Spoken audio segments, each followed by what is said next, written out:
sujet de ce soir.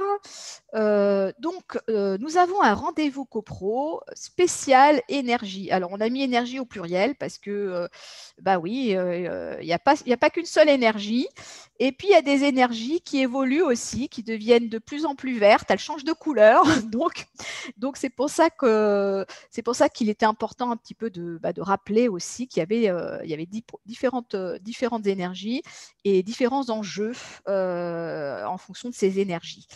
Alors, énergie est fluide parce que ça se distribue, ça part dans des tuyaux, ça arrive quelque part. Donc, c'est pour ça aussi que c'est important de vous expliquer aussi comment ça fonctionne. C'est parti. Donc là, on est dans le cœur du sujet.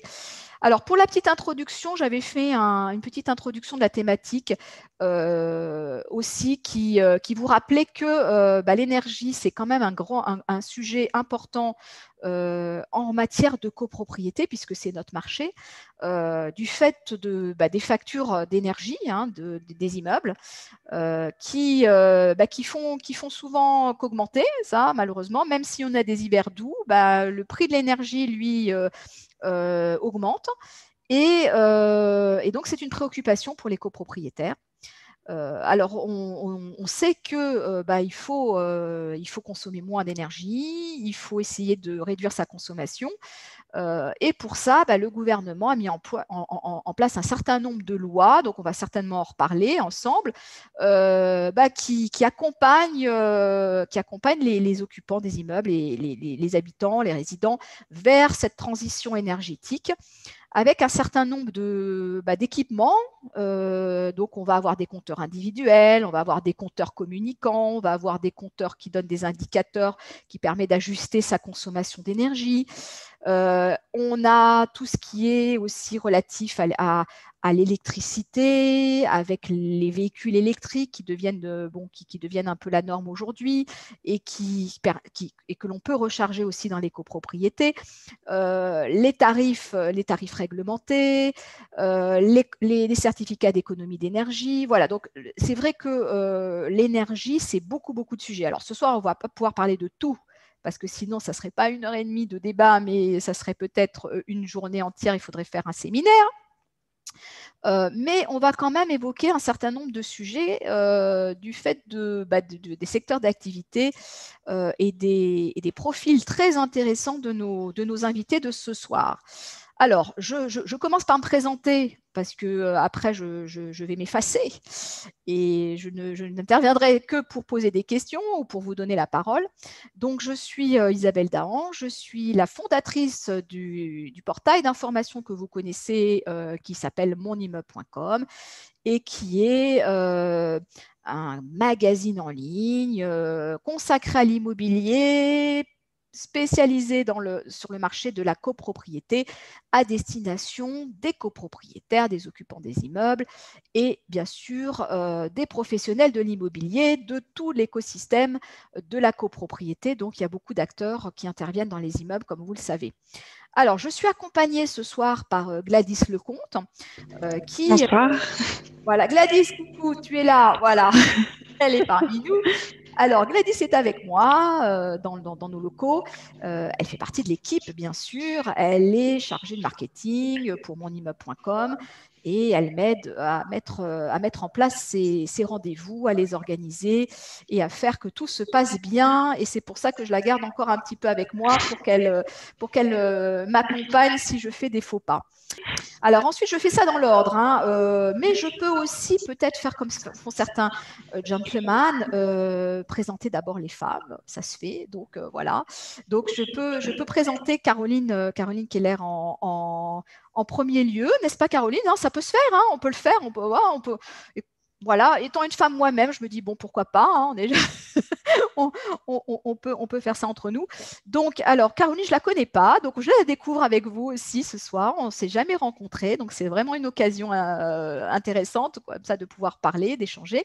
Alors, elle s'occupe de l'information pour le compte du médiateur de l'énergie et elle va nous expliquer, bien sûr, en quoi ça consiste, quel est le rôle de cet organisme et bien sûr, comment vous pouvez le contacter aussi, parce que c'est important, et puis elle va nous donner aussi certaines informations sur la conjoncture, et puis l'observatoire, parce que le médiateur d'énergie fait aussi des analyses, recherche à un observatoire qui indique un certain nombre d'informations, notamment sur ce qui se passe en matière de litige, les problèmes qui sont remontés, les difficultés que rencontrent les copropriétaires. Donc, ça sera intéressant d'en savoir un petit peu plus à ce sujet.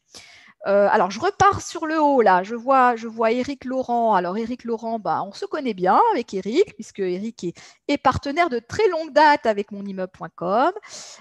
Donc, il s'occupe du marché de la copropriété chez GRDF. Et ça, c'est vraiment intéressant pour nous de l'avoir ce soir, parce que il y a des sujets, il y a des sujets. Et là, j'ai vu qu'il y avait une information ce soir, aujourd'hui même, Eric, on ne pouvait pas faire mieux, le scoop, on l'attend toujours, et aujourd'hui, on l'a. Donc tu vas peut-être nous en dire un petit mot, si tu veux bien. J'en toucherai un petit mot, effectivement. Voilà, tu nous en toucheras un petit mot. Donc, je ne dévoile rien du coup. Je te laisse la primeur. C'est gentil. Voilà, tu auras cette chance de pouvoir nous donner cette information de dernière heure. Et puis, nous avons Malik Belkacem. Alors, Malik, on s'est déjà rencontré, je pense, sur des salons. On s'est déjà vu, même, je crois, une soirée apéro copro, il me semble, il y a quelques temps de ça. Et donc, c'est pareil. Donc, Malik est aussi très impliqué dans l'habitat. Il est chef des ventes pour la région Île-de-France pour ISTA. Et ISTA est aussi un de nos grands partenaires de longue date. Ensuite, nous avons Christian Soultier qui est là et qui… Alors, je ne sais pas si Christian va intervenir à un moment donné ou pas, peut-être. En tout cas, il a une mission pour ce soir. Sa mission sera peut-être de regarder ce qui se dit dans le chat, d'analyser un petit peu vos questions et puis aussi d'y répondre s'il le peut. Et s'il veut intervenir à un moment donné ou à un autre, il sera le bienvenu puisqu'on vous voit, Christian, donc vous êtes avec nous. Voilà, donc on va partir juste sur un petit mot, mais vraiment un tout petit mot avant de commencer. Voilà, je voudrais simplement vous dire que nous avons des événements réguliers tous les mois. En général, on a un rendez-vous copro, on a un atelier juridique. Et là, on arrive sur un peu la fin de saison. Donc voilà, donc les événements se terminent tous au mois de juin, c'est comme ça. Donc après, on est dans la rupture estivale. Ça ne veut pas dire qu'on n'est pas là, mais on met en pause les événements pour justement avoir du temps pour préparer ceux de la saison prochaine et de la rentrée. Donc voilà, ce soir, vous aviez cette occasion d'être avec nous. Et puis après, le prochain rendez-vous, vous pouvez le noter, ça sera le 16 juin, ça sera le dernier, qui sera un atelier juridique sur un mode un peu différent de syndicats de copropriété, de copropriétaires plutôt, qui sont les syndicats coopératifs, avec aussi certains syndicats qu'on trouve maintenant à partir de plateformes un peu en ligne. Bon, voilà. Donc, ça pourra toujours être intéressant d'en parler d'un point de vue purement juridique, mais aussi d'ouvrir sur des questions que vous pouvez avoir sur d'autres façons peut-être de gérer la copropriété aujourd'hui. Voilà, ce serait peut-être intéressant d'avoir peut-être une vue d'ensemble pour démarrer avec Caroline Keller et le médiateur de l'énergie, puisque là, c'est vrai qu'on a je pense que en partant peut-être de ce qui se passe sur le terrain, des remontées des consommateurs en matière d'énergie et peut-être des informations plus générales, ça va déjà un petit peu installer le décor. Donc, moi, je vais vous parler effectivement du médiateur national de l'énergie et ce qu'on peut faire pour les copropriétés. Voilà, donc n'hésitez pas après à poser toutes vos questions. Alors, attendez, hop, voilà. Donc, je pense que grand nombre d'entre vous ne nous connaissent pas, donc je vais vous dire qui on est en bref et nos deux missions, parce qu'on a une mission d'information et une mission de médiation pour les gens en cas de litige. Je vous ferai un petit zoom sur la disparition de certains tarifs réglementés, que ce soit pour les particuliers ou pour les copros, mais enfin, là je parlerai surtout que des copros. Et puis, effectivement, nous, dans le domaine des contrats d'énergie, il y a quelques spécificités pour les copropriétés qui concernent les colonnes montantes en électricité, un truc un peu spécifique qui s'appelle le bout parisien en gaz et les contrats de vente de gaz répartis. Voilà, parce qu'en copro, effectivement, il y a l'énergie globale et après, il faut la répartir entre les consommateurs. Donc voilà les différents thèmes que je vais aborder. D'abord, le statut du médiateur national de l'énergie. Donc, on est public. On a le statut d'autorité publique indépendante et on a été mis en place au moment où le marché de l'électricité et du gaz s'est ouvert à la concurrence. Voilà, avec nos deux missions, une mission d'information et une mission de règlement des litiges entre les consommateurs et puis les fournisseurs d'énergie ou les gestionnaires de réseau. Donc, voilà, on peut intervenir si vous avez un litige avec GRDF. Voilà, puisque c'est un des intervenants. Et au-delà de nos deux missions, il n'y a pas de litige, ça n'existe pas les litiges avec GRDF. Qu'est-ce que j'entends là? Jamais. Qu'est-ce que j'ai entendu là? Il y en a peu, voilà, il y en a peu et ils sont en général bien traités, mais voilà, il peut arriver qu'on doive intervenir.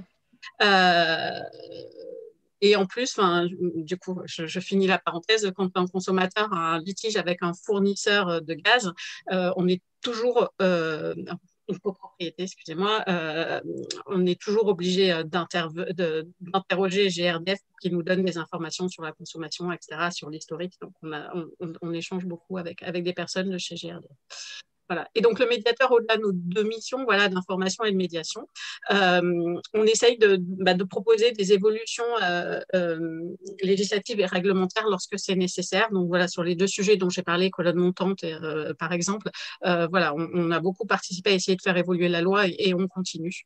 Voilà. Est-ce que vous avez réussi? Alors, sur les colonnes montantes, par exemple, on a réussi à faire évoluer la loi parce que c'était sur la prise en charge des travaux sur ces colonnes. Donc, on a fait évoluer la loi pour que ça fasse partie du réseau maintenant, les colonnes montantes d'électricité. Donc, la loi a évolué. On s'est dit, c'est bon, ça va régler tous les problèmes. Et malheureusement, ça n'a pas réglé tous les problèmes. Il y a des nouveaux qu'on n'avait pas anticipés qui arrivent. Et donc, du coup, il va falloir refaire évoluer la loi. Voilà, et on essaye. Voilà. Donc, on y arrive régulièrement, mais parfois, ça prend du temps. Voilà. Et donc, sur nous, voilà, notre médiateur actuellement, c'est Olivier Chalon-Belval. Pour assurer son indépendance, il peut être renouvelable une fois, il est non révocable. Voilà. Et puis, on est 43 personnes. Ça serait bien qu'on soit un peu plus, mais on a un plafond d'emploi et on a un budget de un peu plus de 5 millions d'euros. Et donc, voilà, on a nos deux missions. Comme vous m'aviez dit 10 minutes, je pense qu'il va falloir que certaines fois, je passe un peu vite. Donc, sur la mission d'information, on a un site qui s'appelle Énergie Info, voilà, où on peut aller chercher des infos. Il a deux parties, une partie pour les particuliers et une partie pro. Et les infos qui concernent les copropriétés sont sur la partie pro du site. Voilà, vous avez un petit onglet en haut, c'est de particulier à pro. Voilà, de toute façon, cette présentation, elle sera transmise avec tout ce qu'il y a dedans, les liens, voilà, les numéros de téléphone. Donc, il n'y a voilà, aucun prétexte pour ne pas vous trouver. Hein. Exactement. Voilà. Et donc, du coup, voilà, sur ce site, il y a pas mal de fiches pratiques. Il y a aussi un comparateur des offres. Donc, il peut être pour les particuliers et pour les copropriétés, sachant que souvent, pour les copropriétés et des gros professionnels, il vaut mieux demander un devis aux fournisseurs. Donc, il y a aussi la liste des fournisseurs qui est répertoriée pour vous, parce qu'ils font parfois des devis plus personnalisés. Les fournisseurs, voilà. On a plein d'outils sur le site, voilà, sur lesquels vous pouvez nous contacter. Et vous avez changé de logo là, hein, j'ai vu. Hein. C'est récent ça, non? Ça a été un des chantiers de 2020, où en fait on a voulu bien montrer qu'on était institutionnel, donc on utilise maintenant toujours la Marianne, République française, et comme notre logo était proche, on a voulu montrer que le M de médiation soit en grand pour bien montrer, voilà, on est le médiateur et on est une institution publique. Parce que, par exemple, dans les comparateurs, vous avez plein de comparateurs privés qui se font passer pour le comparateur officiel, et en fait, leur but, c'est de vendre des contrats. Et donc voilà. Très bien. On essaye de se différencier. Sur la partie, je vais donner quelques chiffres, mais voilà, l'an dernier, on a renseigné 3 millions de personnes, beaucoup par notre site internet. On a eu beaucoup de comparaisons parce que comme il y a l'annonce de la fin des tarifs réglementés, notre comparateur a été très sollicité. Donc voilà, donc on a renseigné 3 millions de personnes, mais aussi par téléphone, 175 000. Et puis voilà, on a des lettres d'information sur les réseaux sociaux. On fait parfois du name and shame pour montrer des mauvaises pratiques de certains opérateurs pour essayer de faire bouger les choses. Vous avez fait un bond là en 2020. Hein. J'ai vu la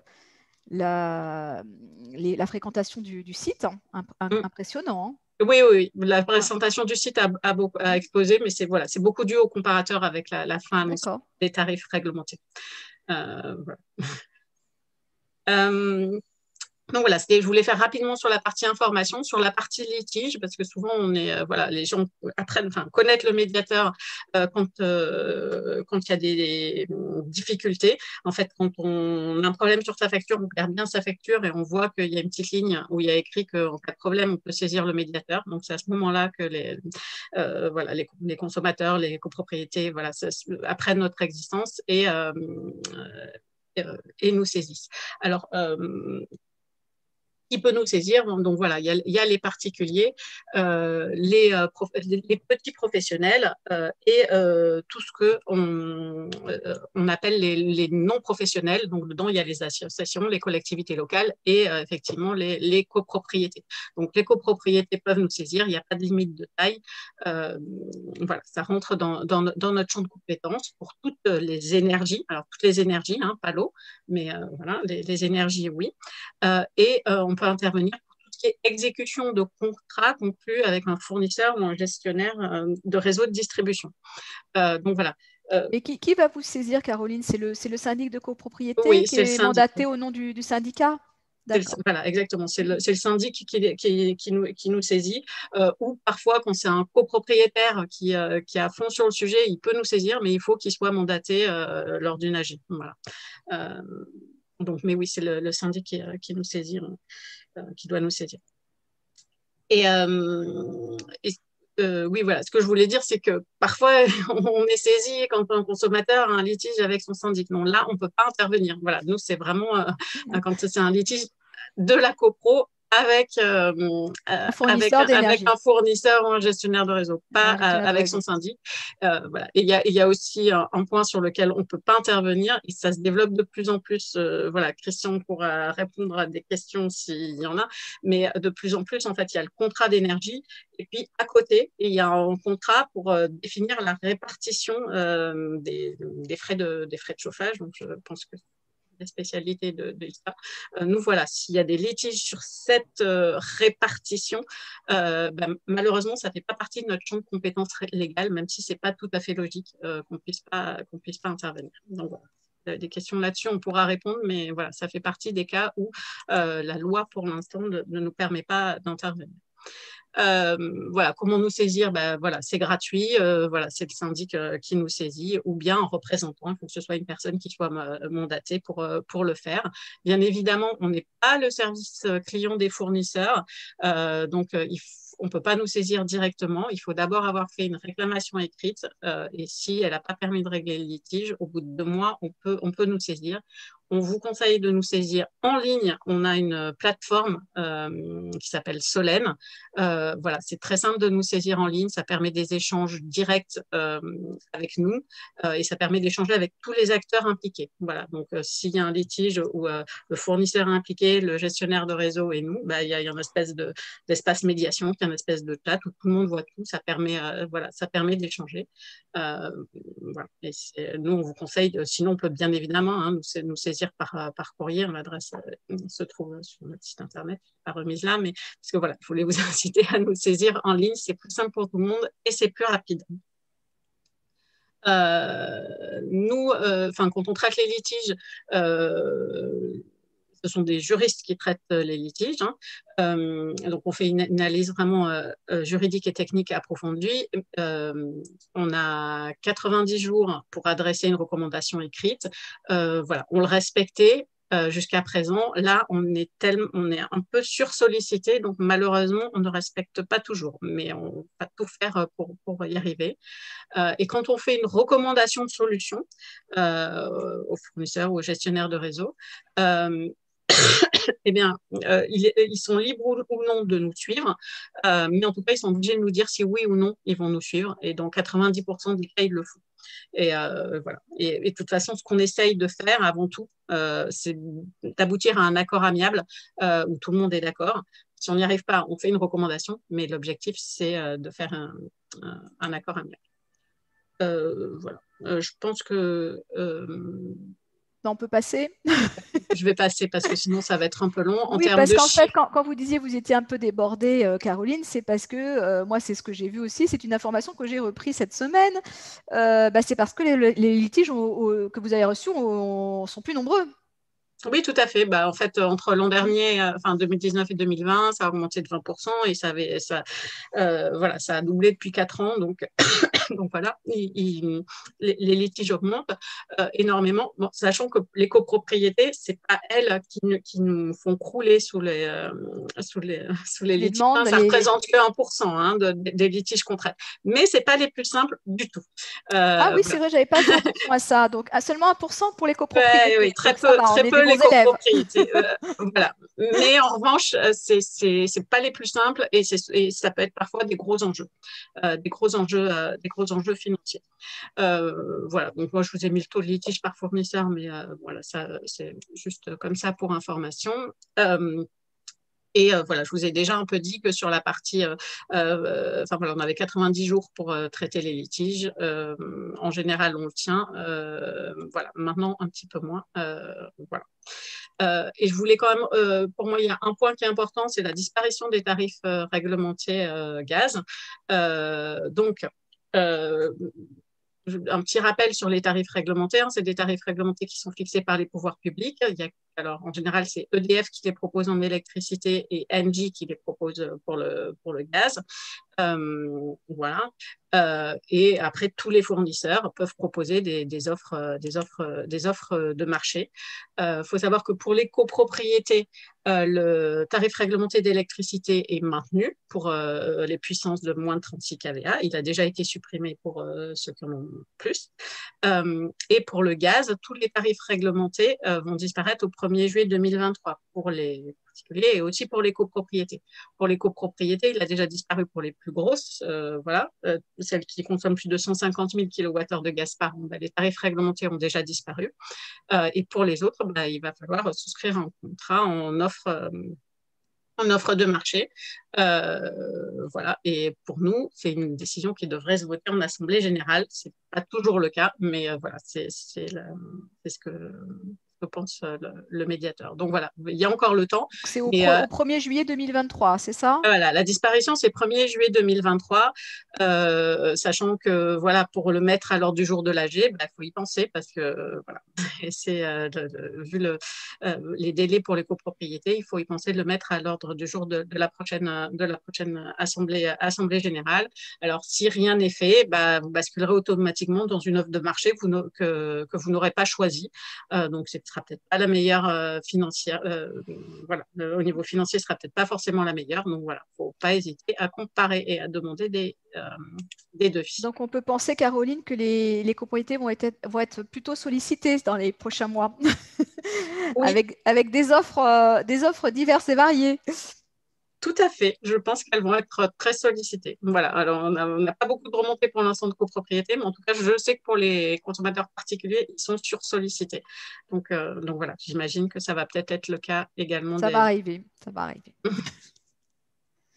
Voilà. Alors, là, je vais peut-être pas vous passer ces slides-là sur tout ce qui est colonne montante, ce qu'on appelle le bout parisien en gaz et les contrats qu'on appelle de vente de gaz réparti. J'en parlerai si ça concerne des participants. Sinon, comme c'est assez technique, je voudrais pas voilà, vous Donc, embêter. Donc, voilà, si jamais s'il y a des questions par il y a rapport des à ça. questions là-dessus, je pourrais repasser les slides. Et voilà, je pense que Christian sera le mieux à même sur, par exemple, voilà, sur certains sujets, soit très juridiques, soit sur vente de gaz réparti. Voilà, j'ai utilisé ces infos pour pouvoir faire ces slides, mais ce sera plus lui qui pourra répondre. Voilà. Donc, si Moi, vous je ne saviez pas ce m'arrête que là. c'était, ben, vous allez l'apprendre avec le support que vous allez recevoir. Si vous êtes vraiment concerné, que vous avez des questions, ben, il faut les poser, c'est maintenant. On a Christian qui est là et qui peut vous répondre. Mm. Puis sinon, ben, on va laisser la place aux autres. Comme ça Mm. laissera un petit peu de. Ben, ça permettra pour vous aussi d'avoir plus de temps pour poser toutes vos questions. Alors bonjour à tous. Donc Éric Laurent, comme l'a dit Isabelle, hein, je suis chef de marché sur le marché de la copropriété pour GRDF. Et l'objectif de cette intervention, c'était de pouvoir évoquer avec vous comment GRDF pouvait accompagner les copropriétés. Alors on peut accompagner les copropriétés sur un certain nombre de sujets. On peut parler de chaudières individuelles, même si souvent on a l'impression que les chaudières individuelles ne relève pas de la copropriété, mais uniquement du copropriétaire. C'est un petit peu plus compliqué. On peut parler de bout parisien, hein, évidemment, avec plaisir. On peut parler de conduite gaz. On peut parler des compteurs communicants. Mais ce soir, on a fait le choix de vous parler de conversion fuel gaz, avec en plus un petit peu d'actualité. Donc, Alors, cette actualité, c'est Éric, l'objet de la on présentation. l'attend. Je vais y arriver, Isabelle. Mais avant, je voudrais juste peut-être rappeler pour ceux qui ne connaissent pas, c'est vrai qu'on parle encore de cette ouverture des marchés, des fournisseurs, des gestionnaires, et donc juste quelques petits mots sur GRDF. Donc, comme l'a dit Caroline Keller, GRDF, c'est un gestionnaire de réseau. C'est le principal gestionnaire de réseau de distribution de gaz en France, puisqu'on alimente à peu près 95% des communes qui sont desservies en gaz. Et on alimente ce gaz auprès de différents clients, hein, notamment les copropriétés, pour que ces copropriétés puissent bénéficier d'une énergie pour se chauffer, pour cuisiner, pour l'eau chaude. Et quelques mots sur GRDF. C'est une entreprise voilà, qui dessert aujourd'hui, qui distribue le gaz auprès de 11 millions de clients. Alors, pour vraiment réexpliquer qui est GRDF et où on se situe dans cette chaîne gazière, pour savoir ce qui relève encore de ce qu'on va appeler du monde régulé avec des tarifs qui sont fixés par les pouvoirs publics et le monde plus concurrentiel. On a d'abord le gaz qui est extrait, hein, le gaz naturel qui est extrait puis transporté. Donc, cette extraction, elle peut être faite par différents opérateurs. Hein. Là, on est bien dans le marché du concurrentiel. Et puis, toute la partie transport effectuée principalement par GRT Gaz, le stockage, et en fin de chaîne, la distribution sont des activités qui relèvent du domaine régulé. Les tarifs de distribution sont fixés par les pouvoirs publics. Et vraiment en bout de chaîne, c'est le fournisseur qui va commercialiser le gaz naturel, mais vous avez exactement l'équivalent pour l'électricité.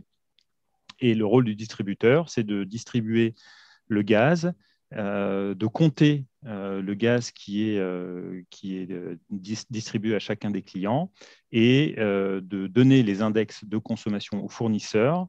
Et les fournisseurs factureront à la fin à la fois le tarif de distribution et en même temps l'énergie directement auprès des clients. Alors, quelques chiffres, je ne vais pas tous les passer, mais je sais que vous aurez la présentation. Si vous souhaitez, vous pourrez y jeter un œil. Hein. GRDF exploite pour le compte des collectivités plus de 200 000 km de réseau de gaz. On parlait tout à l'heure de litiges. Eh bien oui, il y a des litiges. On essaye de faire en sorte qu'il y en ait le moins possible. On distribue le gaz auprès de 11 millions de clients en France. Oui, mais avec 11 millions de clients, Eric, bon, ben, il peut se passer des choses, hein, c'est sur le volume. Alors moi, j'en vois pas beaucoup passer parce qu'effectivement, je suis essentiellement sur le marché de la copropriété. On a vu que le pourcentage était assez faible. Il m'arrive d'en prendre connaissance de certaines et c'est vrai que souvent, ce sont plutôt euh, des sujets compliqués, parfois un peu d'incompréhension, des problèmes de communication, des incompréhensions parfois avec le fournisseur, le distributeur. Mais j'ai rarement vu de litige qui ne se terminait pas bien, donc je suis plutôt confiant. Et voilà. Et c'est une entreprise voilà, qui est assez vivante, hein, 11 000, plus de 11 000 collaborateurs. Et vous recrutez, je C'est vois des chiffres un peu anciens, mais il y a toujours D'accord. Il y a toujours effectivement du recrutement au chez vous, niveau de c'est la... bon? S'il y a Tout, des tout à jeunes fait. qui cherchent des emplois, des alternances, c'est possible, Oui, Eric? tout à fait. D'accord. Toujours une volonté d'aller effectivement sur l'alternance. Quelques éléments sur les avantages du gaz hein, pour les copropriétés. Alors, très simplement, c'est avant tout une énergie qui est performante, hein, avec des solutions techniques qui sont éprouvées, des solutions techniques qui permettent de réaliser des économies par rapport à du matériel ancien. On parle beaucoup de chaudière à condensation. Donc, c'est à la fois l'utilisation de cette énergie avec du matériel performant et une énergie qui va avoir, alors c'est une énergie, lorsqu'on parle de gaz naturel, qui est une énergie carbonée, mais qui a des émissions de gaz carbonique plus faibles que d'autres énergies carbonées. Hein. C'est celle qui a le plus faible taux d'émission de CO2 parmi toutes les énergies carbonées. C'est une énergie qui est compétitive dans le temps. Tu parlais, Isabelle, en début de présentation du prix de l'énergie qui ne cesse d'augmenter. Effectivement, on est dans une situation où on a bien conscience qu'il faut maîtriser les dépenses énergétiques. Cela étant, le gaz reste une énergie qui est plutôt stable au cours des 10 dernières années et avec, Caroline Keller en parlait tout à l'heure, aujourd'hui une variété très importante de fournisseurs d'énergie. Donc, il y a dans cette présentation un petit lien vers le site du médiateur pour pouvoir avoir une idée de la liste des fournisseurs et pouvoir se faire une idée des offres d'énergie pour des consommations, on va dire, de taille moyenne. Pour des plus grosses consommations, effectivement, il vaut mieux contacter directement les fournisseurs. C'est une énergie disponible, c'est une énergie de réseau. Pas besoin de la stocker, en tout cas dans les copropriétés. Et puis, c'est une énergie sur laquelle nous disposons encore de beaucoup de réserves mondiales. Mais c'est surtout une énergie qui est tournée vers l'avenir, puisque ce gaz naturel très carboné fait place et fait de plus en plus place au biométhane et au couplage avec les énergies renouvelables, mais surtout sur le biométhane. Et je vais vous parler très rapidement du biométhane pour vous dire ce que c'est. Le biométhane, c'est un gaz qui est renouvelable, contrairement au gaz naturel qui, lui, est une énergie fossile qui n'est pas renouvelable, enfin, en tout cas, pas sur nos échelles, pas à l'échelle humaine. Et donc, ce gaz renouvelable, il est issu de fermentation de déchets, plutôt de déchets agroalimentaires. On parle beaucoup de méthanisation à la ferme. Et cette méthanisation, elle a l'avantage de produire deux produits, du biogaz, qui va devenir du biométhane lorsqu'il sera épuré, et un digestat, qui est finalement le résidu qui va être utilisé par les agriculteurs comme engrais dans les champs. Donc on a un vrai avantage à la fois à produire une énergie peu carbonée, puisque dans les calculs d'émissions de CO2, on a une énergie qui, pour le coup, contrairement au gaz naturel, devient très peu carbonée. Et la possibilité d'avoir une source d'engrais qui, là, pour le coup, n'est pas un engrais chimique ou pétrolier. Alors, Juste, Eric, quand tu parles de déchets, c'est des déchets végétaux, c'est des déchets naturels. On peut pas déverser nos poubelles là-dedans. non, tout à fait. Mhm. Alors, on peut avoir sur ce qu'on appelle les STEP, les stations d'épuration, hein, on peut récupérer du gaz vert sur les stations d'épuration. Mais principalement aujourd'hui, ce qui se produit, c'est bien de la méthanisation à la ferme. Et dans ce digesteur qui finalement fonctionne un peu comme un estomac de vache, on va y mettre des déchets alimentaires qui proviennent majoritairement de sous-produits de la ferme, mais également, pourquoi pas, de biodéchets qui peuvent être collectés dans les cantines, par exemple. Alors, l'avantage de ce biométhane, c'est qu'il est, voilà, je l'ai dit, il est 100% renouvelable, mais surtout, il a exactement les mêmes propriétés que le gaz naturel, ce qui permet à GRDF de l'injecter directement dans le gaz, dans le réseau de gaz, de gaz naturel. Et il n'y a pas besoin de faire d'adaptation des chaudières, des brûleurs, des gazinières ou que sais-je. Et on peut faire le choix donc d'avoir un gaz qui est 100% renouvelable. Et ce choix, il se fait par le client, voilà, pardon, par le client directement lorsqu'il sélectionne son fournisseur. Et juste, alors, je ne fais pas d'autopromotion, mais je vais faire l'autopromotion pour le site du médiateur. Vous avez la possibilité de choisir et de voir les différentes offres des fournisseurs et de pouvoir avoir ce critère de choix sur le pourcentage de biométhane qui sera intégré directement dans les contrats d'énergie. Mais est-ce qu'il y en aura assez pour tout le monde, Eric? Alors, on est aujourd'hui encore au début de l'histoire, mais on a une croissance très très forte de cette énergie renouvelable, hein. On est parti bien plus tard sur le développement de ces énergies que ce qu'on peut voir par exemple sur le photovoltaïque ou l'éolien. Mais il y a des chiffres, hein, qui montrent déjà qu'en termes de potentiel, on pourrait être à 140 TWh, donc ça représente à peu près 50% du gaz qui est transporté par GRDF.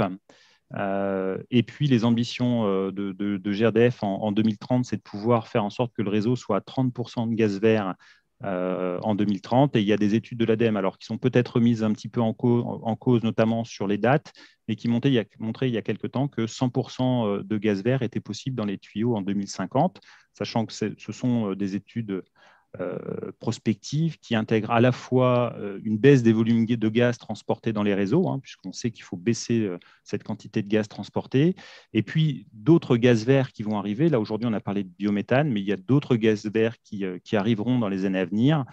On entendra parler de pyrogazéification et puis de méthanation, c'est-à-dire profiter d'un surplus de production d'électricité verte pour faire du méthane de synthèse. Donc tout ça, ça bouge beaucoup. Mais ce qu'il faut retenir, c'est vraiment que ce gaz, faire le choix du gaz aujourd'hui, c'est encore faire le choix d'une énergie d'avenir.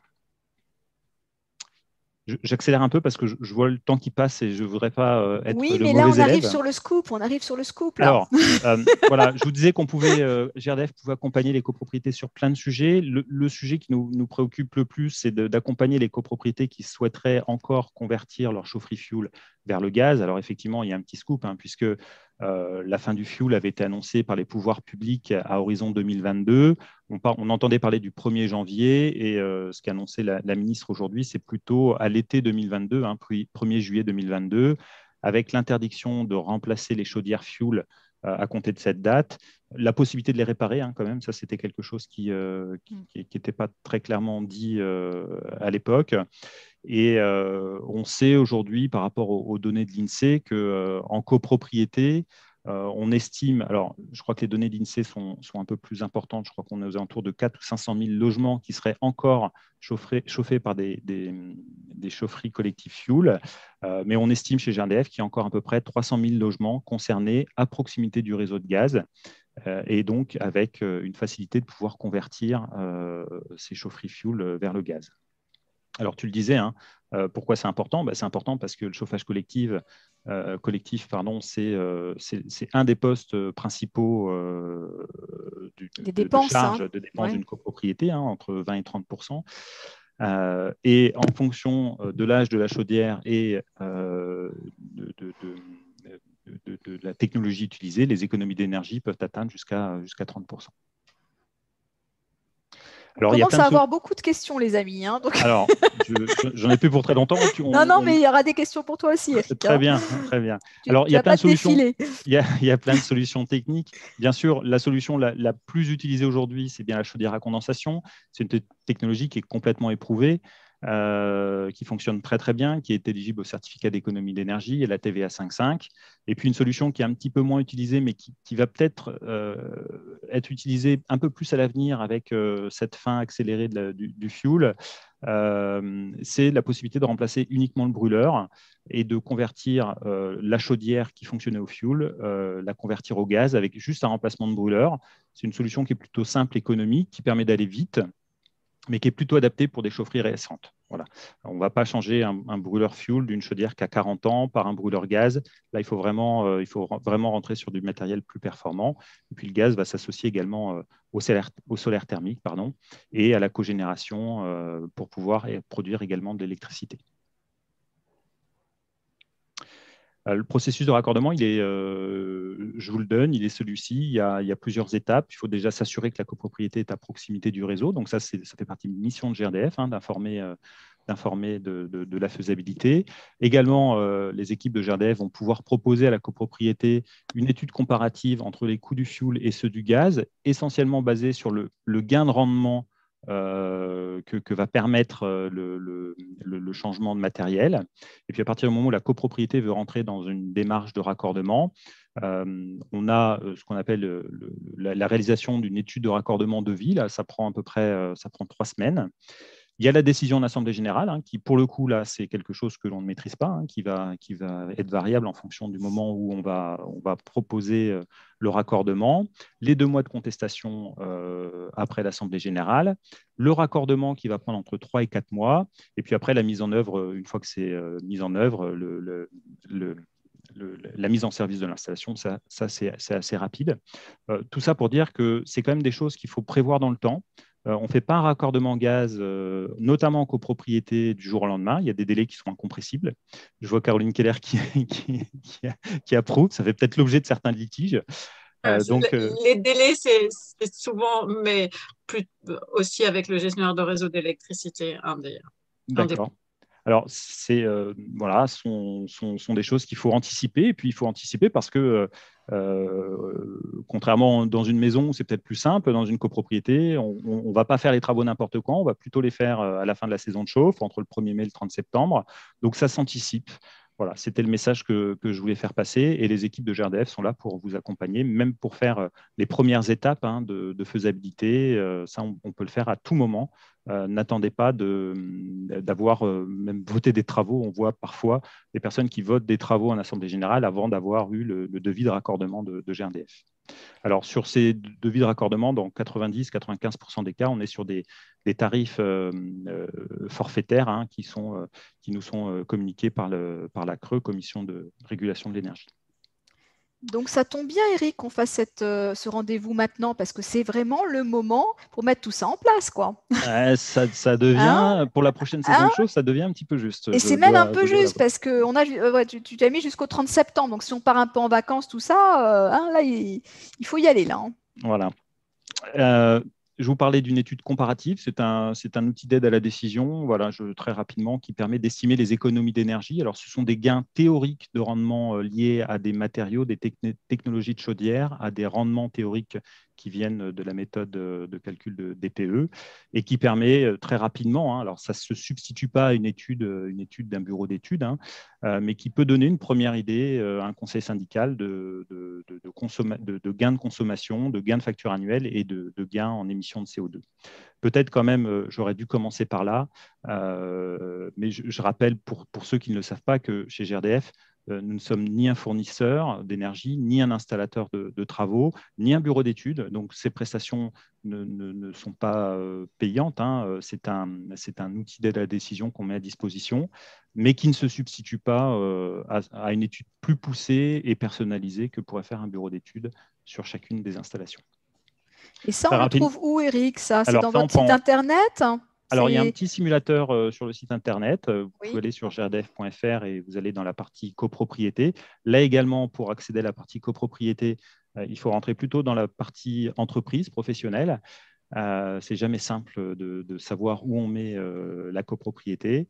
Et puis pour ceux qui sont comme moi un petit peu plus pressés d'arriver où je veux arriver, on le remettra, je le mettrai dans le Tu chat. nous mettras un petit lien direct, Eric. Il y a un petit lien très direct qui est un petit lien, voilà. On arrive direct dessus. Oui. copro.grdf.fr et vous arrivez directement dessus. Voilà. Attends, tu veux le mettre dans le chat? Voilà, je le mettrai après. Tu mettras après. Ça marche. Et pour terminer très rapidement en synthèse, donc l'accompagnement de GRDF sur cette partie-là, donc l'étude de faisabilité sur le raccordement du réseau, une simulation des gains techniques. Potentiellement, les équipes peuvent également intervenir lors d'une réunion auprès des copropriétaires ou en assemblée générale. Et puis sur le site, vous trouvez également des fiches références de copropriétés qui ont également fait le choix de choisir le gaz comme énergie de chauffage collectif. Eh bien, c'est parfait tout ça. Voilà, merci pour Bravo, votre attention. Tu as tenu le timing. C'est vrai, bon. Mais oui, c'est très bien, c'est magnifique. Alors, il y a plein de questions. Alors, comme je l'ai dit, les questions, on va les traiter à la fin. Donc, restez avec nous, surtout, ne vous découragez pas. On va regarder toutes vos questions, on va vous répondre. Mais avant cela, nous allons accueillir... Alors, donc je fais un petit affichage en galerie pour que vous voyez qu'on est nombreux. Voilà, on est tous là. Donc, ce n'est pas parce que vous ne les avez pas vus pendant un petit moment qu'ils ne sont plus avec nous. Ils sont toujours là. Alors, donc je vais revenir en affichage intervenant. Et je vais demander à Malik Belkacem de prendre la parole, de nous mettre en place sa présentation. Bonjour à tous. Tout d'abord, Isabelle, merci pour l'organisation de cet apéro copro digital. Oui, si on pouvait boire un petit coup, parce qu'il fait chaud là en ce moment. Ouais, il fait beau, il fait chaud, effectivement. Mais moi, je veux bien trinquer avec vous, mais bon, voilà, c'est pas très fun. Ouais, voilà. Pour ceux qui veulent trinquer aussi avec moi, il n'y a pas de problème. Ça se fait à distance de nos jours. Écoutez, moi j'ai appris des choses en tout cas sur les 2 précédentes présentations en tant que copropriétaire également. Et j'ai le plaisir aujourd'hui de vous présenter un sujet sur la législation et l'impact de l'individualisation des frais de chauffage sur la facture énergétique des copropriétés. Et il n'est pas négligeable. Alors, dans un premier temps, au lieu de partir tout de suite sur la législation française, je voudrais plutôt vous proposer un petit focus sur l'étude ADEME qui a été réalisée sur l'individualisation des frais de chauffage ainsi que ses résultats. En deuxième partie, la législation française en parfait accord avec cette étude. Et enfin, les solutions d'individualisation des frais de chauffage et d'eau chaude qui sont 100% conformes avec cette législation. Alors, commençons d'abord par l'étude ADEME. Cette étude-là, elle analyse l'impact de l'individualisation des frais de chauffage sur la facture énergétique des copropriétés. Alors, qu'est-ce que l'ADEME? Je crois qu'Éric Laurent en a parlé rapidement avant. L'ADEME, c'est l'Agence de l'environnement et de la maîtrise de l'énergie. C'est un établissement public qui a réalisé en 2018 une étude dont l'objectif était double, apporter des éléments d'analyse et d'analyse sur les systèmes d'individualisation de frais de chauffage et proposer des recommandations.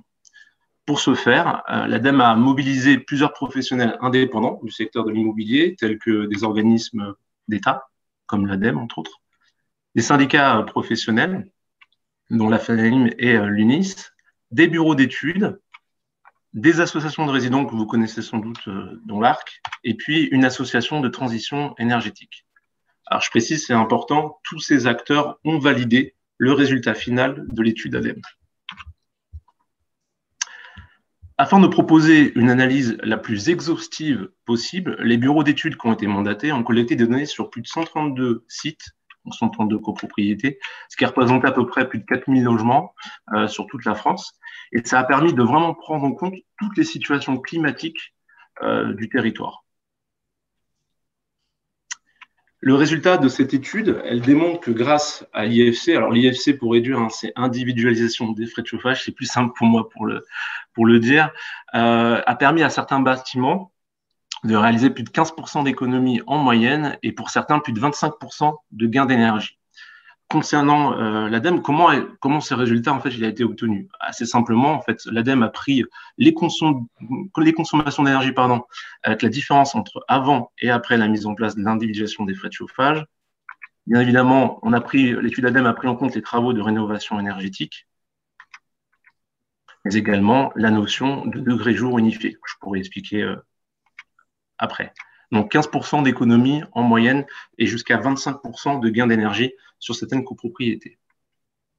Alors, contrairement aux idées reçues, l'ADEME a également démontré que l'individualisation des frais de chauffage était bien perçue par les résidents. En effet, l'IFC a stimulé un changement de pratique au profit d'un comportement plus éco-responsable et, bien sûr, entraîne une réduction immédiate des consommations de chauffage. De plus, la grande majorité des copropriétés sont favorables à l'individualisation des frais de chauffage sans que cela génère des conflits en assemblée générale. De plus, elle n'empêche pas, bien au contraire, les projets de rénovation énergétique. Elle les stimule. Oui, alors, c'est souvent l'amorce d'ailleurs, c'est souvent une prise de conscience, une première prise de conscience qui va déboucher sur une préconisation de travaux avec peut-être des choses un peu plus lourdes. Surtout que l'IFC permet clairement de voir les bienfaits en fait d'une mise en place d'une rénovation par exemple d'une fenêtre sur du double vitrage ou la mise en place d'une isolation thermique sur des bâtiments qui n'en possèdent pas. Donc ça, c'est intéressant de faire le avant et après. Malgré tout, ISTA a aussi voulu mettre en place en fait sa propre enquête, déterminer si nos clients réalisaient ou non des économies. On a créé il y a 2 ans en fait le programme ambassadeur. C'est un programme qui consiste en fait à suivre les consommations de frais de chauffage de ces ambassadeurs avant et après l'individualisation et d'identifier les économies réalisées. Donc, on a pris une copropriété, là je l'ai pris en exemple, il y en a plein d'autres, mais une copropriété qui est située sur la région de Bretagne, à Rennes plus précisément. C'est une copropriété qui représente à peu près plus de 70 logements. C'est un bel exemple, cette copropriété, parce que, pour la petite histoire, en fait, en 2011, cette copropriété a décidé de mettre en place une réflexion sur les économies d'énergie. Cette copropriété avait une étiquette D et souhaitait passer à l'étiquette B. Elle entreprend donc la mise en place de répartiteurs de frais de chauffage, des robinets thermostatiques et des travaux de rénovation énergétique. Quelques années plus tard, le constat est sans appel. Clairement, la copropriété a baissé de 35% ses consommations de chauffage entre l'absence de tout ce que je vous indiquais, robinet thermostatique, répartiteur de frais de chauffage, et le moment où on a pu installer ces équipements. Alors, nous, on avait fait un reportage sur cette copropriété et on avait interviewé le président du conseil syndical, le syndic et l'équipe sur place ISTA. Et donc, je vais demander à Gladys de nous retrouver le lien vers la vidéo ou l'article comme ça. Mais oui, comme ça, vous allez pouvoir écouter ça et vous allez comprendre que là, on est dans le concret. Et là, on interroge les personnes qui sont directement concernées par le projet et les travaux de rénovation, parce que là, c'était pour le coup une rénovation globale. Il n'y avait pas que la partie répartiteur. Il y avait quand même des travaux importants. Il y a un petit clin d'œil, Isabelle. J'ai mis un petit article mon immeuble dans la petite oui, mais c'est pour ça, c'est pour ça que ça m'a rappelé. Je viens de le retrouver, donc je mets le lien dans le chat pour ceux que ça intéresse. Bravo Gladys, voilà. Oui, non, mais j'ai vu ça, je me suis dit, mais bien sûr, c'est bien sûr, voilà. Je m'en rappelais quand même. Bon, du coup, ça, c'était la partie ADEME. Je vais rentrer un peu dans le vif du sujet. C'est, je pense, ce sur quoi attendent les auditeurs sur la législation française qui a un peu évolué ces derniers temps, mais bien évidemment toujours en accord avec l'étude ADEME. Alors, j'ai préféré faire un focus avec des petits mémos législatifs que vous pouvez retenir rapidement. Là, on va parler d'abord sur ce premier mémo des immeubles qui sont concernés par la loi Elan de 2018. Tout d'abord, tous les logements ou bâtiments ayant une consommation inférieure à 80 kWh par mètre carré ne sont pas concernés par cette répartition de frais de chauffage. L'individualisation devient obligatoire à partir d'une consommation supérieure à 80 kWh jusqu'à 120. Donc ça, en l'occurrence, ces logements ont l'obligation de mettre en place l'IFC depuis le 25 octobre 2020. Et pour tous les autres bâtiments qui ont une consommation supérieure à 120 kWh, j'ai envie de dire, vous êtes déjà en retard. En l'occurrence, l'obligation était sur l'année 2017. Donc, en résumé, tous les bâtiments ayant une étiquette en dessous de C, D, E, F et G ont l'obligation de mettre en place l'individualisation de frais de chauffage. L'autre mémo sur lequel j'ai voulu insister, que vous puissiez retenir l'essentiel, c'est quels sont les appareils qui sont concernés. Alors, vous avez tous, à mon avis, en tête ce petit appareil qui est le répartiteur de frais de chauffage. Selon la loi Elan de 2018 et son décret de 2019, les immeubles qui consomment plus de 120 kWh doivent être équipés soit de compteurs d'énergie thermique, s'ils ont une installation horizontale, soit de répartiteurs de frais de chauffage, avec une installation verticale. Et je précise en télérelève. Pour tous les immeubles qui ont une consommation entre 80 et 120 kWh, tout d'abord, ils ont l'obligation de mettre en place des compteurs d'énergie thermique en télérelève. Si ce n'est techniquement pas possible ou pas rentable, la pose des répartiteurs de frais de chauffage devient du coup la deuxième solution. C'est le plan B, quoi. C'est ça, Malik? C'est le plan B. C'est le plan B. En sachant que les répartiteurs peuvent être installés sur des systèmes de chauffage verticaux et horizontaux, ce qui n'est pas anodin. Attention, si ce n'est toujours pas possible techniquement ou pas rentable, sur justification, je pourrais en revenir après là-dessus, l'État oblige l'utilisation d'une méthode alternative, mais qui n'existe pas pour le moment. Voilà. Cette Donc, méthode devra… Elle est vraiment alternative. Hein. Ah, clairement, je ne peux rien vous donner. Je ne peux rien vous dire sur cette méthode. C'est un peu fantomas. Ce qui ne change pas, par contre, ça c'est important, la pose des robinets thermostatiques reste obligatoire. Une amende, je n'aime pas parler de ce sujet, mais ça reste dans la loi, qui peut aller jusqu'à 1 500 € par logement si l'individuation de frais de chauffage n'est pas mise en place. Et les clés de répartition qui restent inchangées, 30% en frais communs, 70% selon les consommations réelles. Dès 2027, il faut savoir que tous les appareils, donc compteurs d'énergie thermique, répartiteurs de frais de chauffage, compteurs d'eau chaude, devront être sous le format télérelève. C'est-à-dire que les compteurs actuels en radio et standard devront évoluer vers cette technologie d'ici 2027. Ça, c'est un élément aussi important à retenir. Le dernier mémo législatif concernant la mise à disposition des informations sur les consommations de chauffage, d'eau chaude et de climatisation des copropriétés. Tous les résidents doivent avoir accès pour l'eau chaude sanitaire, le chauffage et la climatisation à une note d'information annuelle des consommations avec les modalités de calcul. Ça, c'est obligatoire depuis le 25 octobre 2020. Et cette note d'information doit être envoyée concomitamment avec la convocation à l'Assemblée générale. L'autre élément, c'est que depuis le 25 octobre 2020, également, tous les résidents qui sont équipés de compteurs en télérelève doivent avoir accès à l'évolution des consommations.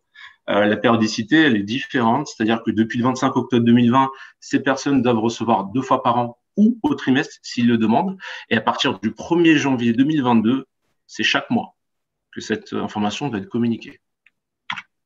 Et cette obligation, en fait, elle incombe aux gestionnaires de copropriété de vous fournir cette information. Oui, mais Malik, vous les aidez un petit peu quand même. Bien évidemment, vous avez anticipé. Bon, parce qu'il y en a certains qui sont avec nous ce soir, alors donc il faut quand même les rassurer. Je tiens à vous rassurer là-dessus. Il y a des solutions qui sont à disposition, et d'ailleurs, c'est ce que je vous propose de découvrir juste après, les solutions d'individualisation des frais de chauffage et d'eau chaude 100% conformes avec la législation. Alors, je vais reprendre un peu le même schéma et vous allez comprendre mon cheminement. Alors, avec nos prestations de service Sistar, on vous propose des solutions qui sont clés en main, parfaitement conformes avec cette nouvelle réglementation. Pour les compteurs en télérelève, qui doivent donc être équipés en télérelève, notre solution Ista Smart Service comprend l'allocation, l'entretien et la relève des appareils de comptage et de chauffage et d'eau chaude ou eau froide en télérelève. Donc ça, c'est validé.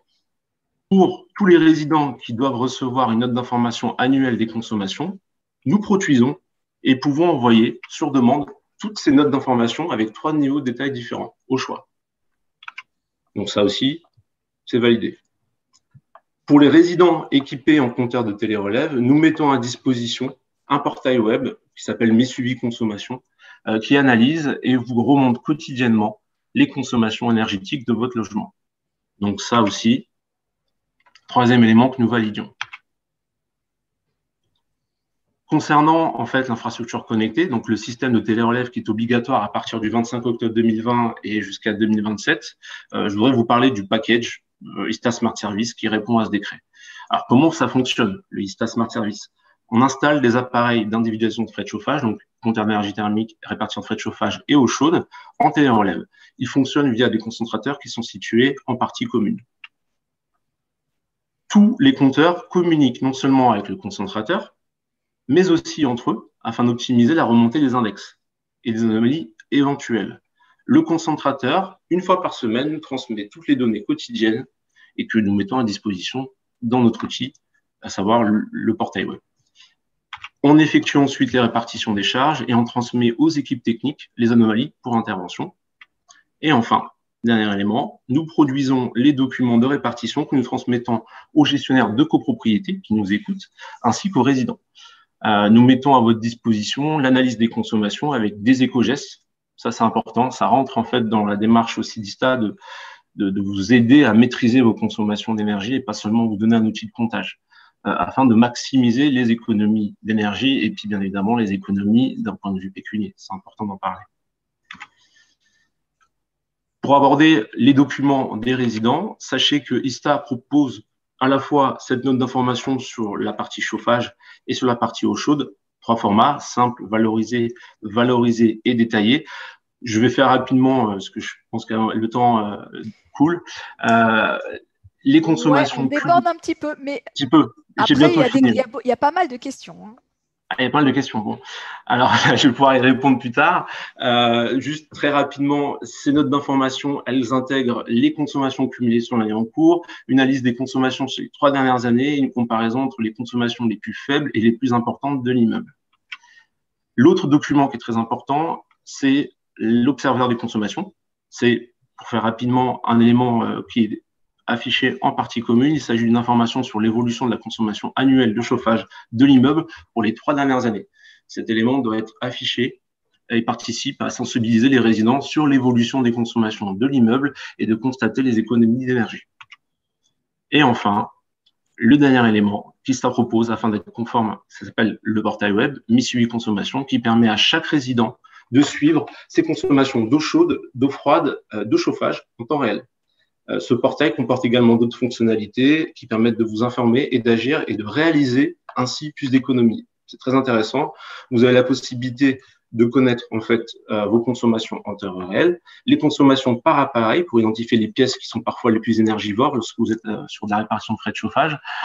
Vous avez la possibilité aussi de vous faire envoyer des alertes SMS en cas de fuite sur un élément, à savoir l'eau chaude ou l'eau froide. Et puis aussi, vous avez la possibilité de vous mettre des objectifs de consommation. Par exemple, cette année, je veux consommer maximum 500 € de chauffage. Vous vous mettez un seuil d'alerte et dès que vous approchez de ce seuil, ça vous envoie une alerte SMS pour vous donner cette information et surtout vous veillez à faire attention à vos consommations énergétiques. Donc, fixation et suivi des budgets de consommation en temps réel. Bien évidemment, cet outil est conforme avec toutes les lois RGPD qui existent actuellement et dont vous entendez parler régulièrement. Voilà, j'ai fini sur la partie.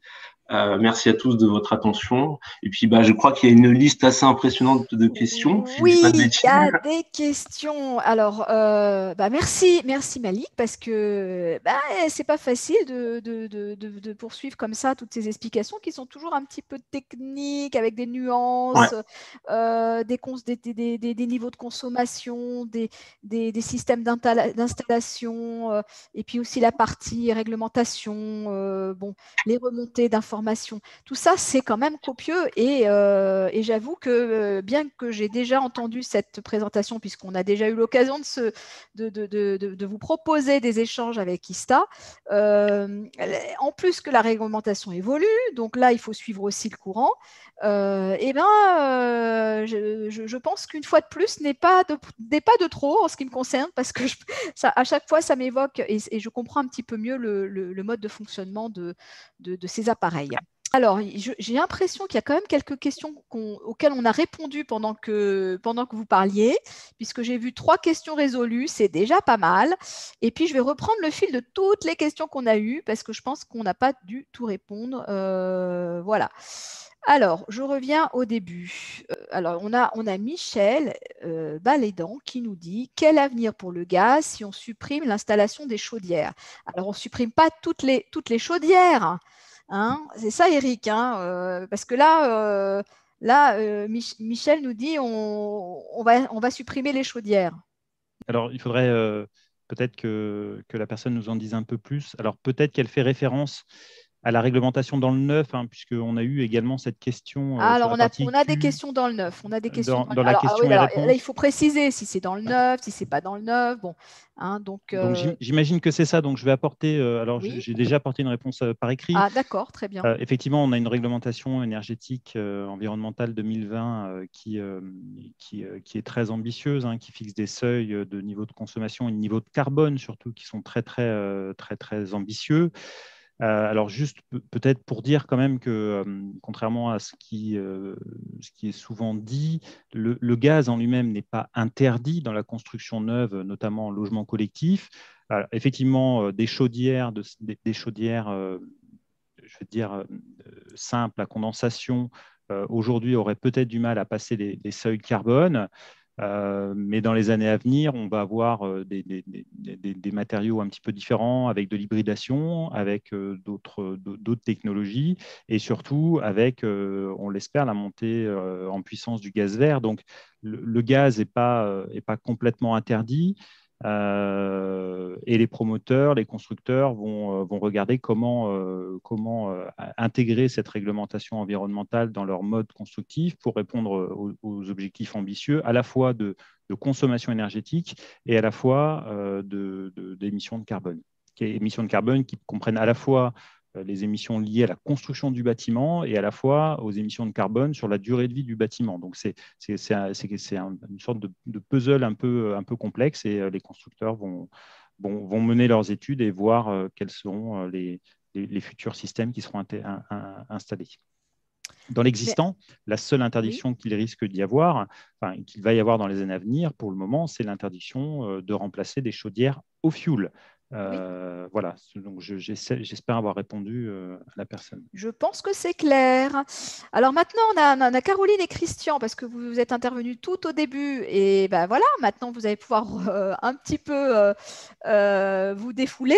Une petite question intéressante sur la mise en garde des nouveaux fournisseurs avec des tarifs qui varient alors d'heure en heure apparemment. Quelle est la position et l'action du médiateur de l'énergie par rapport à cette concurrence effrénée ? En fait, je pense, de ce que je comprends, la question porte sur les offres à tarification dynamique. Donc, c'est ça qu'on appelle, voilà, qui change d'heure en heure, c'est oui. Voilà, c'est les offres à tarification dynamique. Donc ça concerne pas le gaz, hein, ça concerne l'électricité. Et pour l'instant, il y a peu de fournisseurs qui en proposent. Pour l'instant, il y en a deux. Il y a Barry, qui est un fournisseur nordique, et Leclerc, qui a annoncé voilà, que ces offres allaient arriver. Je crois qu'il y a Équateur également. Et après, de toute façon, tous les fournisseurs qui ont plus de 200 000 clients vont devoir proposer une telle offre. Les offres à tarification dynamique, elles paraissent bien sur le papier, puisque l'objectif, c'est de faire consommer les gens au moment où l'électricité est la moins chère et qui reportent leur consommation pour ne pas consommer aux pointes. Par exemple, en hiver, le soir à 19h, ne pas consommer. Seulement, en hiver, le soir à 19h, ne pas consommer, c'est un peu compliqué. Et pour un consommateur, voilà, devoir suivre les prix, parce qu'en fait, les prix sont annoncés la veille pour le lendemain, et puis effectivement, ils changent heure par heure. Ça veut dire que les consommateurs doivent absolument, alors ce n'est pas les copros, hein, c'est les consommateurs particuliers, doivent absolument regarder, enfin pouvoir adapter leur consommation et pouvoir déplacer de la consommation. Donc, si on a une voiture électrique et qu'on peut la recharger l'après-midi, ou nuit, enfin voilà, selon le type d'appareil qu'on a, et puis si on a des appareils pour déplacer de la consommation, pourquoi pas. Et puis si on est vraiment un consommateur averti qui va suivre sur les prix de marché de gros, parce qu'il faut aller, voilà. Donc voilà, pour le consommateur lambda, ce ne sont pas des offres qu'on recommande. Et donc sur le site du médiateur Énergie Info, on a fait une actu là-dessus pour dire attention, vigilance, et on a fait une fiche pour expliquer ces offres. Pour l'instant, ces offres ne sont pas encore dans le comparateur. D'abord parce que il y en avait qu'une, donc là maintenant il y en a d'autres qui arrivent.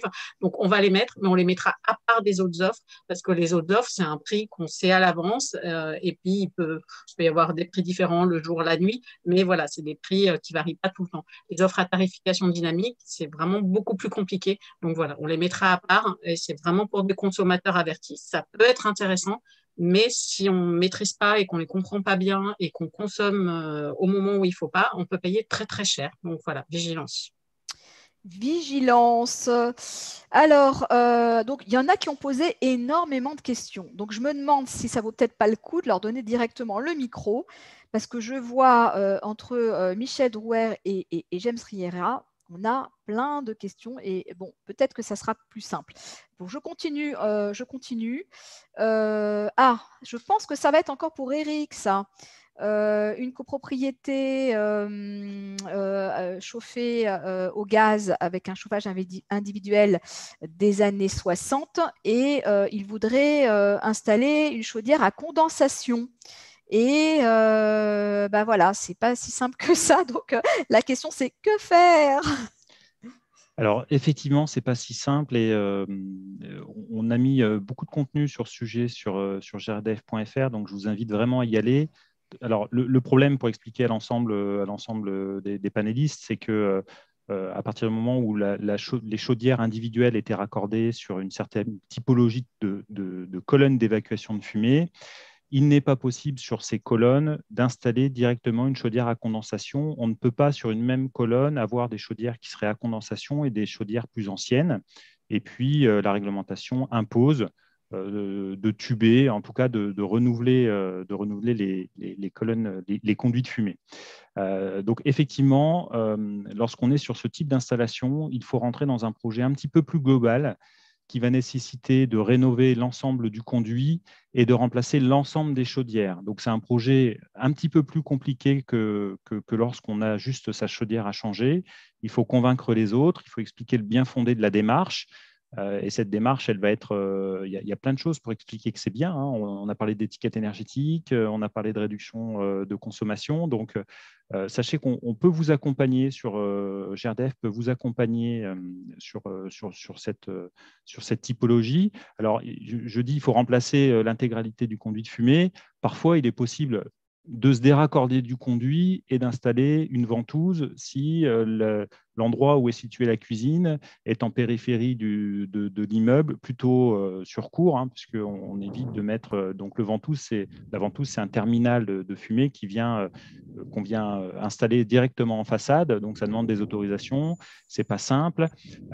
Mais il est tout à fait possible de rénover les conduits et de rentrer sur une rénovation complète conduit plus chaudière, avec des effets positifs sur un peu comme ce qu'on peut faire par exemple sur le remplacement des fenêtres, avec des coûts d'achat qui vont être revus à la baisse, puisqu'on va négocier l'ensemble des chaudières lorsqu'on rénove le conduit.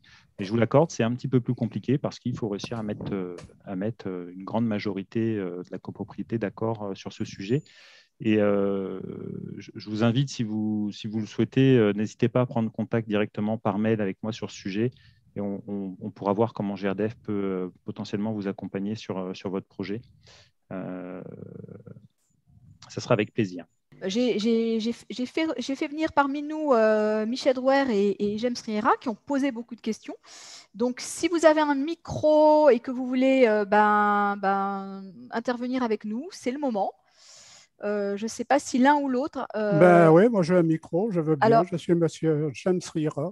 On vous écoute alors parce que vous nous avez posé beaucoup de questions. Oui, je remercie déjà tous les participants et les informations qui sont données, qui sont très intéressantes. Voilà, j'ai 83 ans, j'habite une copropriété depuis 40 ans, je m'occupe des questions de chauffage. On nous a fait beaucoup d'offres, on nous a beaucoup donné d'avantages, etc., notamment sur l'installation d'une chaudière biomasse. On calcule les économies toujours d'une façon assez bizarre. À savoir, on veut bien calculer le CO2 de la chaudière, mais par contre, on ne compte pas tous les camions qui vont alimenter la chaudière. On nous a fait miroiter qu'il y allait avoir une installation, qu'on allait créer des emplois sur la région pour ramasser le bois, etc. Il n'en est rien. Le bois est acheté à l'extérieur, dans des pays étrangers. Voilà, donc c'est toujours sur le calcul sur le mode de calcul de toutes ces installations. Là, je comprends bien, si je suis bien d'accord pour les robinets thermostatiques. Par contre, je trouve que tous ces trucs, ça m'étonne que d'ailleurs l'ARC et la CLCV soient d'accord avec ce genre de choses, tout simplement parce que les frais de gestion, moi je l'avais calculé sur une copropriété d'Antibes qui comportait 520 logements, ça fait déjà une bonne dizaine d'années, oui, oui, ça fait une bonne dizaine d'années, mais les frais de gestion et tout ça coûtaient plus cher que les économies réalisées. Voilà, je vous laisse la parole. Alors là, on a deux sujets, hein. Donc, enfin, alors, le point commun, c'est la méthode de calcul des économies. d'accord. Bon, alors qui veut se lancer? Donc, sur les camions qui consomment de l'énergie, oui. Est-ce que je... Ouais. Je ne pourrais pas. Malik, je pense que tu dois répondre quand même. Bah après, ça concerne exactement, parce que il y a plusieurs éléments qui sont soulevés. Je crois qu'il y a la partie liée à la chaudière. Après, pour ce qui est des camions, honnêtement, ça, je dirais pas sur ce terrain. Le dénominateur commun est la méthode de calcul des économies, vous comprenez? Parce que ça, c'est un petit peu comme les ravalements de façade, etc.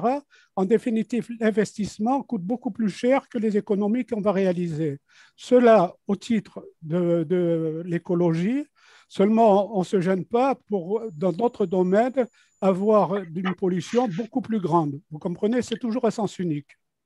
Alors, est-ce que vous parlez de la mise en place des répartiteurs de frais de chauffage ou pas, monsieur? Oui, aussi, oui, également. Oui. Le frais de gestion, je voudrais savoir le prix de gestion. Oui, mais c'était une étude qu'il avait fait il y a 10 ans, donc je pense que les choses ont dû évoluer au niveau des coûts. Oui, mais je voudrais savoir aujourd'hui combien coûtent les frais de gestion par rapport aux économies réalisées.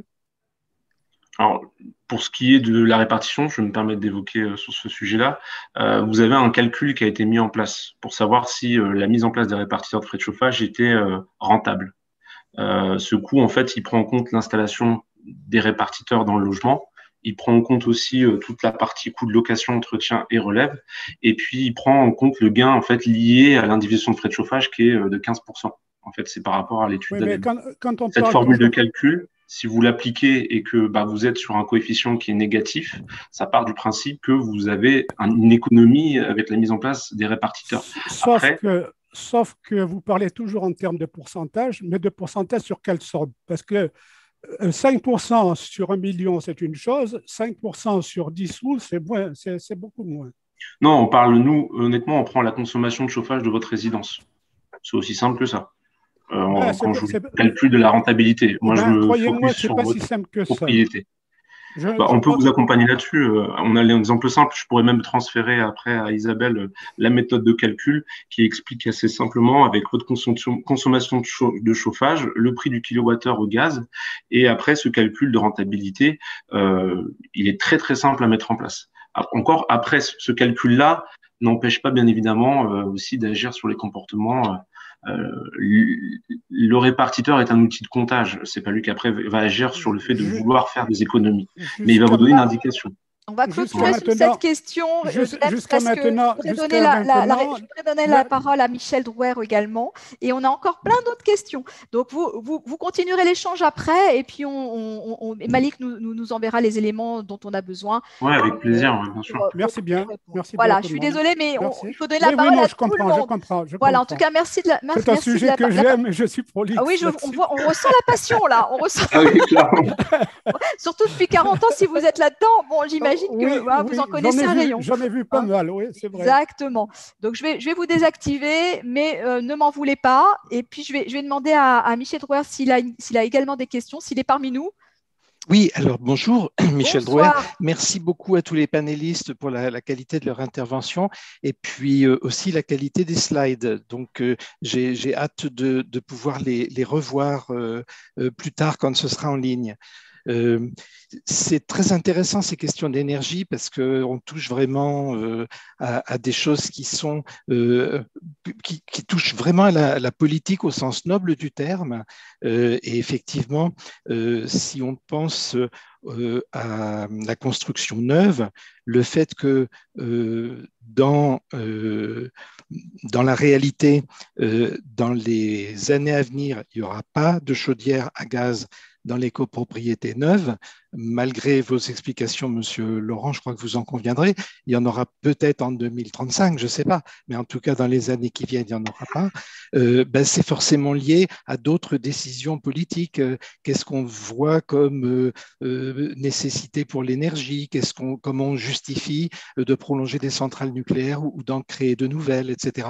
Donc on est vraiment dans la politique au sens noble du terme, ce qui rend évidemment les débats passionnants et quelquefois passionnés. Donc je ne veux pas rentrer là-dedans, mais je voulais quand même le citer parce que ça induit en fait des réglementations qui sont absolument pas objectives, qui sont tout simplement politiques. Et c'est pas anormal. Je dis pas ça pour dire c'est anormal. Non, les lois sont faites par des gens qui ont été élus au titre d'un parti, et ce parti a des prises de position. Bref, c'était donc ma remarque sur le chauffage au gaz dans le neuf. Moi, personnellement, évidemment, je déplore qu'il soit banni en faveur du retour à l'électrique, dont on sait, on a été quand même champion d'Europe du chauffage électrique dans le neuf, on va le redevenir, ce n'est pas un progrès. En ce qui concerne les répartiteurs, c'est vrai que là, je rejoins M. Riera dans le calcul des coûts, et je suis d'accord avec M. Belkacem que ce calcul, il est tout à fait précis, mais on n'a pas le droit d'y mettre des coûts comme des frais induits, comme le désembouage de l'installation, qui est un préalable absolument indispensable. Aucun chauffagiste ne va vous faire l'impasse sur une étape comme ça. Donc, il y a un certain nombre d'étapes dont on n'a pas le droit de mettre les coûts dans la balance du répartiteur, le répartiteur étant d'ailleurs pas un outil de comptage.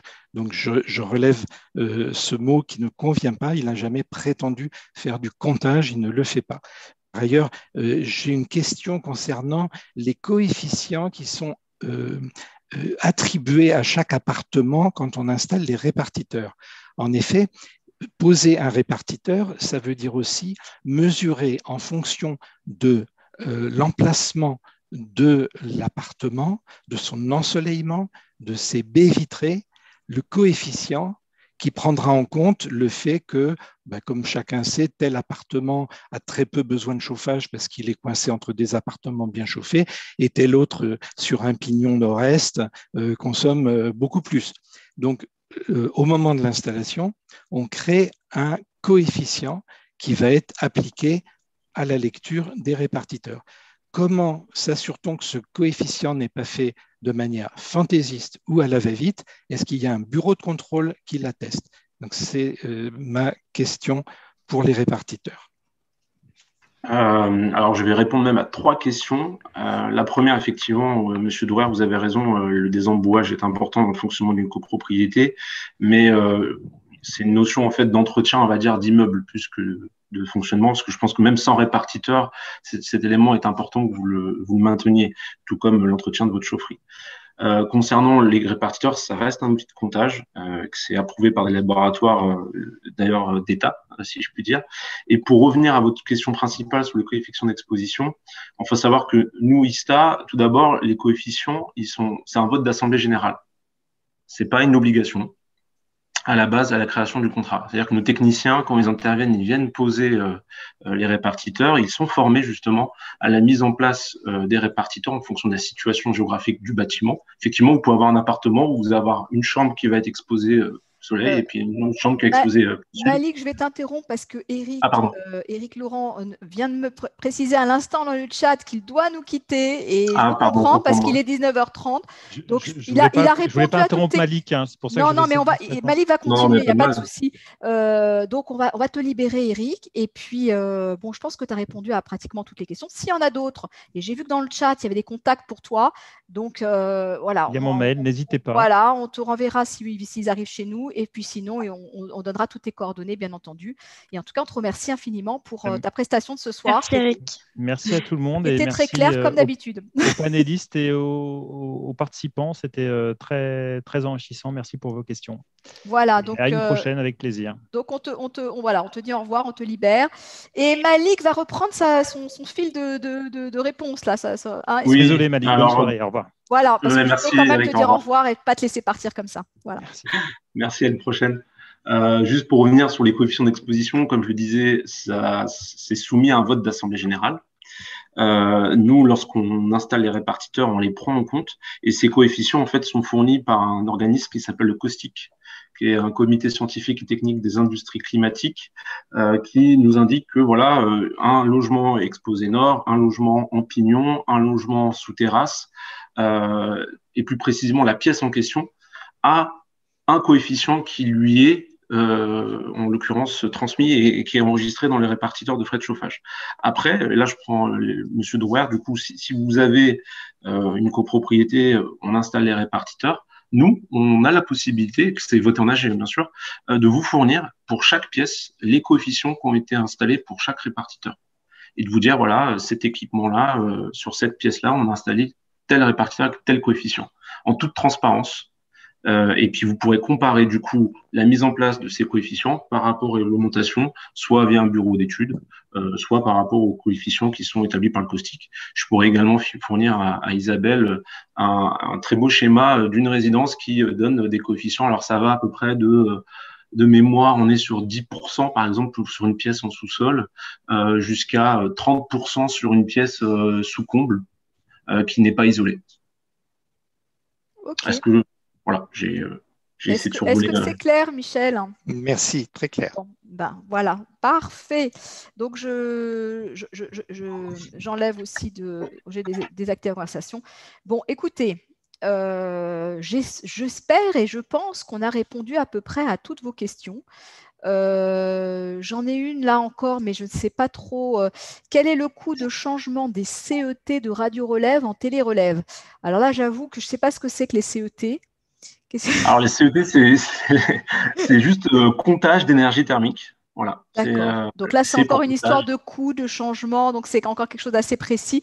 Donc je pense que pour ces questions un petit peu, qui portent quand même sur des choses un peu de coût, le mieux c'est quand même de prendre directement contact avec Malik et puis oui, bien sûr. Voilà, ça sera plus simple. Ouais. Donc voilà, donc j'espère que vous avez appris des choses avec nous ce soir. J'espère que c'était clair. En tout cas, pour moi, ça l'était. On a déroulé beaucoup de sujets. C'est copieux, hein, donc il faut assimiler tout ça. Il y aura les supports que vous allez recevoir. Il y aura la vidéo que vous allez pouvoir revoir. Et si vous avez encore des questions, eh ben, vous pouvez les poser. Alors, soit vous nous les posez à nous, hein, voilà, vous nous envoyez vos questions et on les transmettra à qui de droit, soit vous aurez les coordonnées de chacun et de tous les intervenants de ce soir et vous pourrez les contacter directement. Donc ça, c'est aussi une bonne nouvelle parce que voilà, on ne sait pas toujours à qui s'adresser, on a des questions en suspens, on a des points comme ça de difficultés que l'on discute en conseil syndical, on a des AG à préparer et ça peut arriver vite là maintenant, hein. Donc voilà, donc j'espère que ça vous a plu pour ceux qui ont découvert nos rendez-vous. Et c'était quand même le dernier de la saison, donc voilà, ça fait quelque chose parce qu'on en a eu beaucoup sur toute l'année. Et donc vous retrouverez tous ces rendez-vous dans notre chaîne, pas dans notre chaîne YouTube, parce que dans notre chaîne YouTube, vous allez voir tout plein d'autres choses, mais pas ces rendez-vous parce qu'ils sont réservés à nos abonnés. Mais vous retrouverez aussi dans le site monimmeuble.com et on fait toujours un petit article d'après rendez-vous pour vous donner quelques extraits de ce qui s'est passé, de ce qui s'est dit. Voilà, donc j'étais très heureuse de vous avoir et puis j'espère que vous reviendrez, hein, les uns les autres, voilà, que vous êtes contents aussi de pouvoir informer nos lecteurs, nos visiteurs. Et je vous dis, je vous souhaite une très belle soirée et je vous Bonne soirée. À très Merci, vite dans les Gladys. pages de monimmeuble.com. Voilà. Et Merci, je vous Gladys. remercie. Merci à tous. Merci. À bientôt. Alors, Christian, il n'a pas dit grand-chose, hein, mais bon, il aura le droit de s'exprimer. Il peut dire quand même un petit mot de la fin, Christian. Non, j'ai répondu aux questions Il a répondu à je toutes pouvais les répondre. Voilà. C'est Christian qui a répondu à toutes les questions, en définitive. Donc, c'est ça que quand je voyais toutes les questions qui étaient répondues, en fait, il n'y en avait qu'un seul qui travaillait ce soir. C'était Christian qui était au clavier. Donc, il en faut un. Il était de la partie. Donc, merci à tous. Merci Malik, merci Caroline. Merci Gladys d'être restée aussi avec nous. Et puis, je vous souhaite une très belle soirée. Et je vous dis à très vite dans les pages de table. Au revoir à tous. Et cette fois-ci, c'est le vrai au revoir parce que voilà. Au revoir. C'est la fin. Au revoir. C'est la fin. Bye bye. Au revoir tout le monde. Au revoir. Au revoir tout le monde.